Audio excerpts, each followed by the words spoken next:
Welcome back to Noir Alley. I'm your host, Eddie Muller.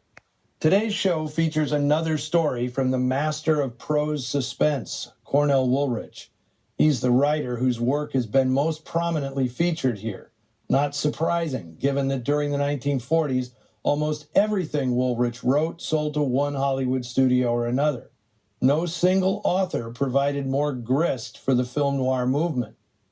Today's offering comes from Paramount in 1950, No Man of Her Own, based on the novel I Married a Dead Man, which Woolrich published under his most well-known pseudonym, William Irish. Now, that horrific original title was a bit too much for Paramount, especially given that the project was tailored for Barbara Stanwyck. No Man of Her Own was also the title of a 1932 Paramount picture starring Carole Lombard and Clark Gable. So the studio decided to recycle it, clearly marking this as a woman's picture, which I suspect is the reason it doesn't show up on lists of the era's great noir films, although I think it is. It's certainly one of the best Woolrich adaptations ever, and it points up one of the most notable things about Woolrich.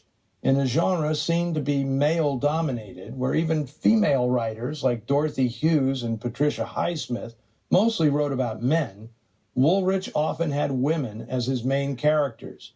No Man of Her Own may have been sold to audiences as a maternal melodrama, but it's got all the plot twists and paranoia you can stuff into one 98-minute thriller. One of the reasons the film works so well is that it's adapted by a pair of female screenwriters, Catherine Turney and Sally Benson.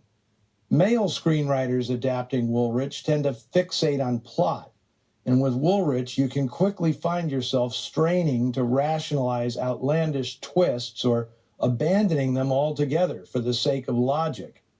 Here, telling the far-fetched tale of an abandoned and pregnant woman who is mistaken for the newlywed wife of an accident victim, Turney and Benson seem to relish the improbabilities, probably because they knew they were writing it for the greatest actress in Hollywood. If anybody can pull an audience past nagging incredulity and gaping plot holes, it's Barbara Stanwyck. She'll make you believe anything, and there's no higher compliment you can give an actor. That's why directors and writers had the utmost respect for her.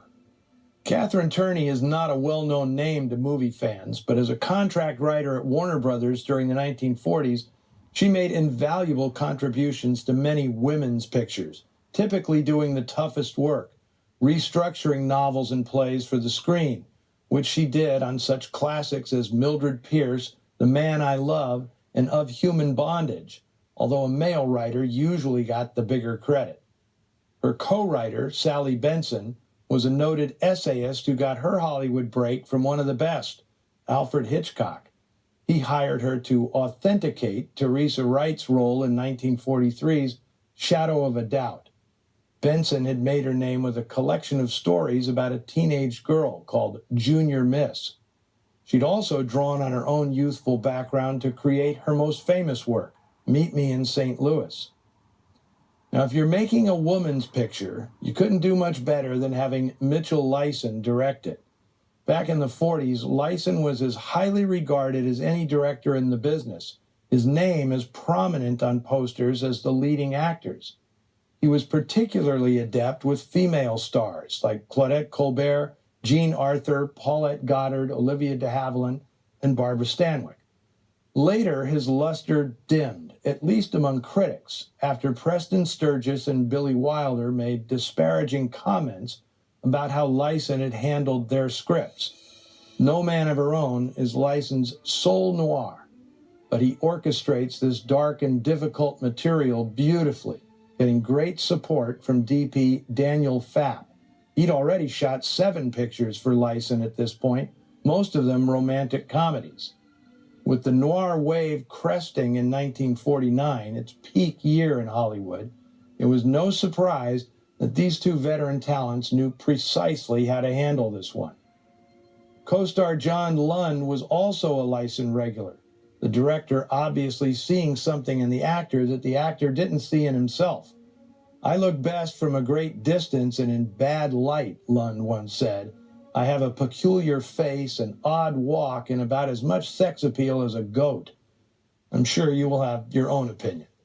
Also featuring the return to the screen of Broadway and silent movie star Jane Cowell, a brief but vital turn by Phyllis Thaxter, and the debut of the reliably detestable Lyle Betker.